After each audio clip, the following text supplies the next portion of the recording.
Hello everyone, and welcome back. In today's video, we're going to talk about crankcase ventilation.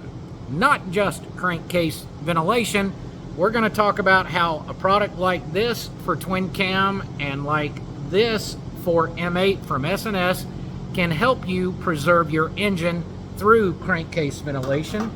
We're going to also talk about why your pistons can begin to look like this. We're going to dispel some myths, and I'm going to give you some tips and tricks on how to prolong the life of your engine. There's going to be a product review, and there's also going to be a little science. So stick around.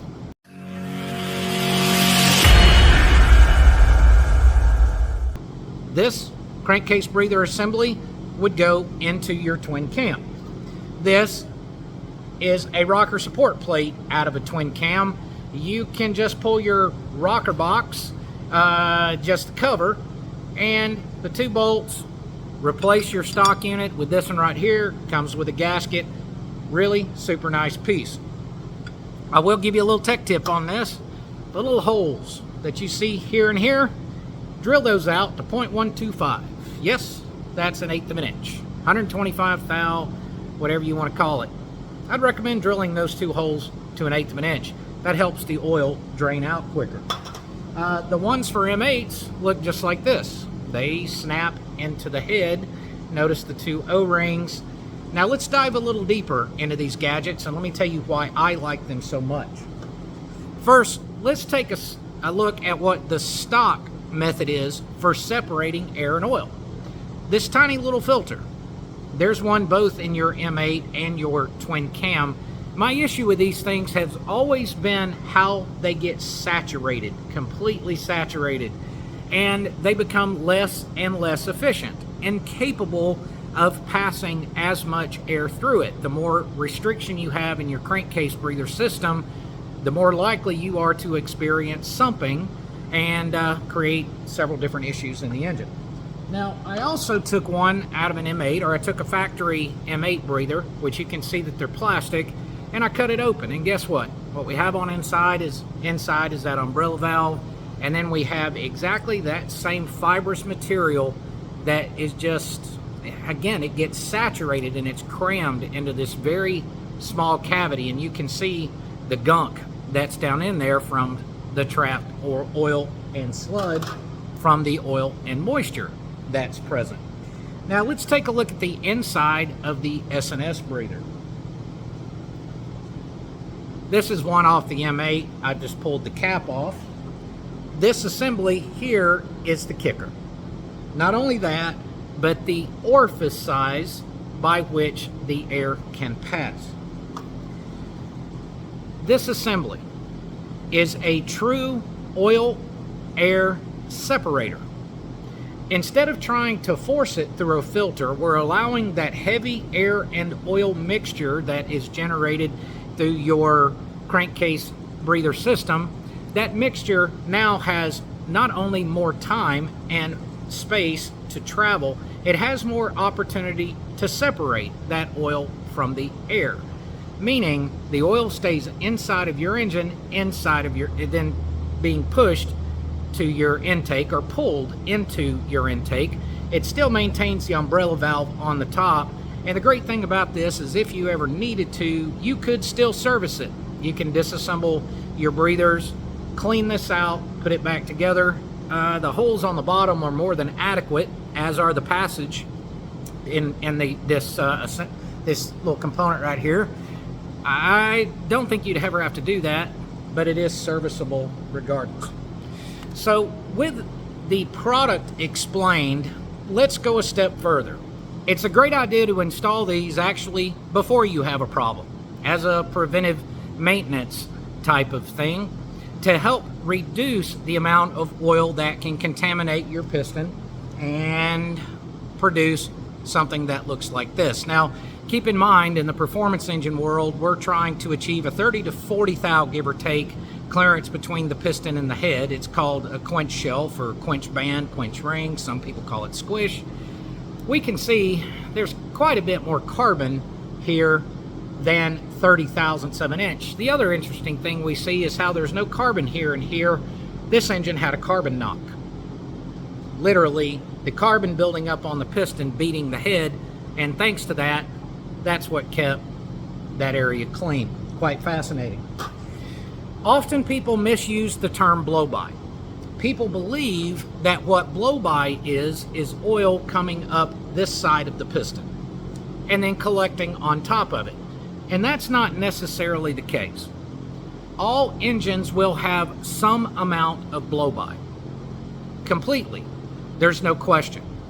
The reason for that is it's actually not your ring tension that is sealing the combustion pressure on top of the engine. It is the combustion pressure itself that travels along the edge of the ring, goes behind the ring, and that pressure, when it hits the bevel on that ring, and that's the reason why ring orientation is so important. When the pressure hits the bevel on that ring, it forces the ring out. Any air that gets past that, pressurizing the crankcase, is what blowby is.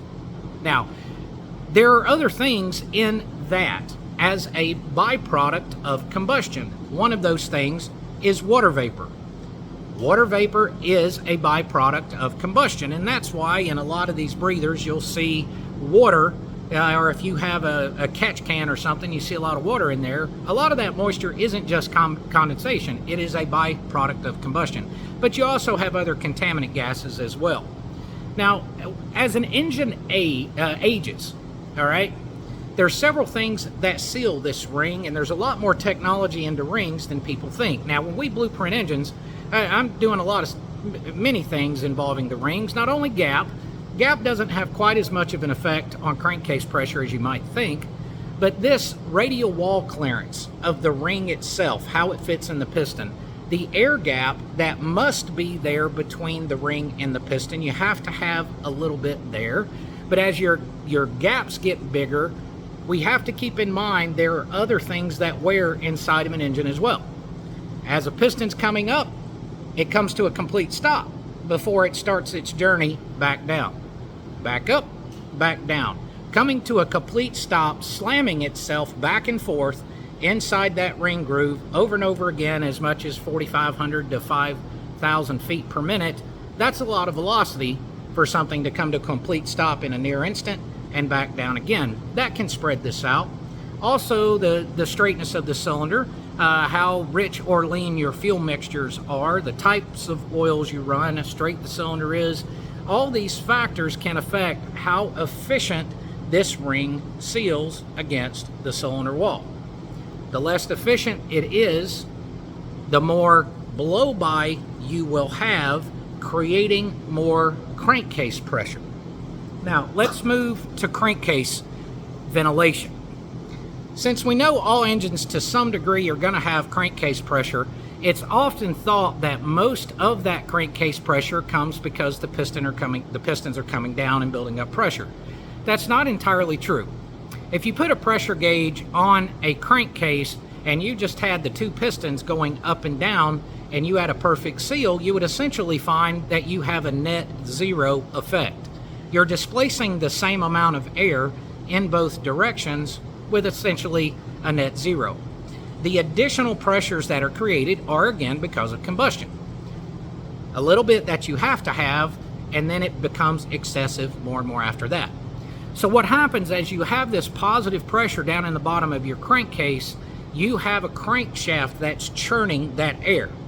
You also have the oil from when your piston oilers are spraying. That oil gets wiped back down and drained from the cylinder.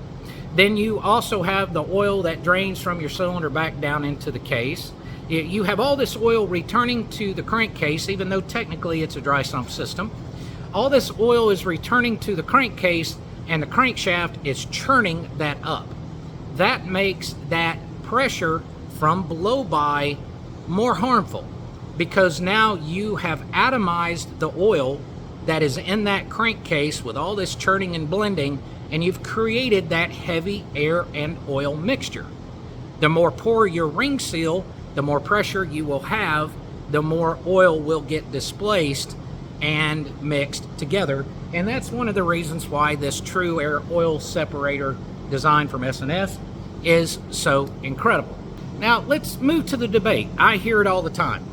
Should you vent to atmosphere? The fact is, if you go back to the Flathead Ford, the Flathead Ford was a very, very dirty engine, and it was actually one of the last engines that came from their factory with external ventilation. There was a big vent like this that sat on the back of the intake manifolds, and it was wide open. So it vented to atmosphere. But after a little while, and it really had nothing to do with emissions. Emissions didn't exist in the 40s, really. They began to realize that if you placed a vacuum on the crankcase, that it would actually reduce oil consumption. Because we're always going to have a little bit of pressure from the combustion process in the crankcase, if we can add a vacuum, we can evacuate some of that pressure and help the engine run more efficiently.